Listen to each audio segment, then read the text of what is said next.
안녕하세요. 손쌤의 역사교실 손쌤입니다. 자, 오늘은 지난 시간에 우리 독립협회에 대해서 봤다면 그와 이제 동등하게 또는 같은 시기에 등장했던 대한제국에 대해서 이야기를 할 겁니다. 키워드부터 좀 비교를 해보면 지난 시간에 의회 또는 중추원을 이야기를 했다면 여기에서는 황제라는 이야기가 나오고요. 구본신참 옛 것을 근본으로 해서 새 것을 참고한다는 구본신참이라는 게 나오고 마지막으로 지게라는 것이 등장합니다. 이러한 키워드들이 어떻게 독립협회와 다르고 그리고 또 대한제국에서 등장하는지 한번 수업을 통해 살펴보도록 하겠습니다. 자, 대한제국이 성립이 됩니다. 자, 고종이 환궁을 하죠. 어디에서 우리 공부한 친구들은 기억할 텐데 어디서? 그렇죠. 러시아 공사관에서 돌아옵니다. 그러면서 칭제라는 거는 황제라고 칭하자, 그리고 건원, 연호를 정하자라는 운동이 전개가 되고요. 그러면서 이제 일본과 러시아, 그 전에 이제 청나라와 일본이 아니라 이제 러시아와 일본이 세력이 균형이 되는 상황에서 이제 대한 제국이라는 국호를 세우고요. 연호라는 광무라는 연호를 사용하고 왕이 아니라 황제라는 칭호를 사용하게 됩니다. 여기 보시면 선생님이 사진을 집어넣어놨는데 이게 바로 고종이 황제로 즉위했던 바로 환구단입니다. 환구단. 이 환구단에서 황제가 되었다 라고 여러분이 보시면 되겠어요. 이제 조선이 아니라 대한제국으로서의 그 모습은 어떤 것이었는지 한번 살펴봅시다. 첫 번째 가장 먼저 했던 게 바로 황제권 강화겠죠. 기존에 있던 독립협회, 민권 확대 그리고 의회 설립을 주장했던 독립협회를 해산시키고요. 바로 대한국 국제라는 일종의 법을 발표하게 됩니다. 그러면서 여기서 가장 중요하게 했던 건 바로 전제 황권이에요. 전제 황권 어떤 내용이 있는지 한번 살펴봅시다. 여기 보시면은 만세불변할 전제정치, 그리고 무한한 군주권, 황제는 군대 통솔, 황제는 법률 제정, 황제는 각 조약 체결에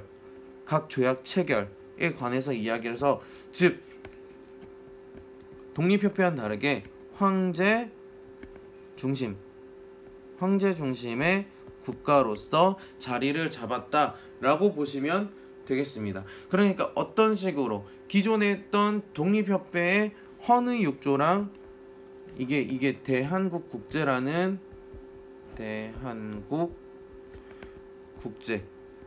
본다면, 이게 대한국 국제라고 본다면 독립협회에서 주장했던 헌의 6조와 좀 비교를 해야겠다라는 거 여러분이 기억해 주시면 되겠습니다. 그러면서 이제 1년에 이제 개혁을 추진하는데 그걸 광무개혁이라고 합니다. 여기 보시면 방향이 쌤 한자도 써놨는데 구본신참이라고 쓰여져 있습니다. 구본신참, 말 그대로 옛 것을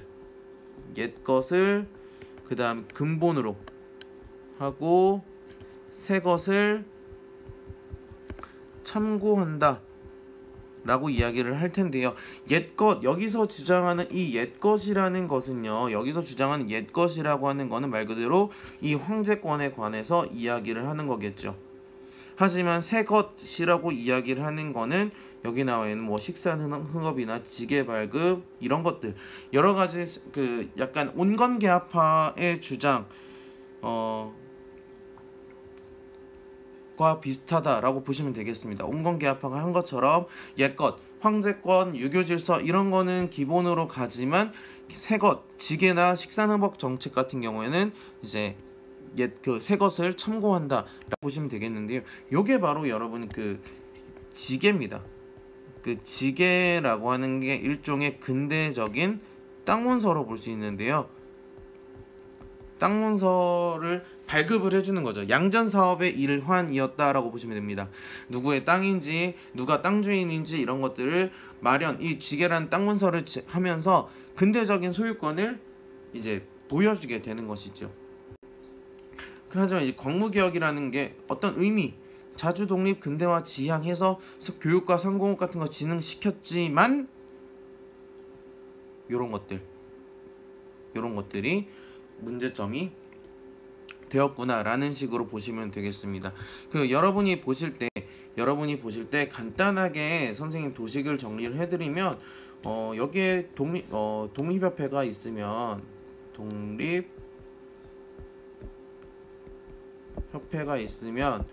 뭐 같이 시기상으로는 대한제국이 맞물려 갑니다.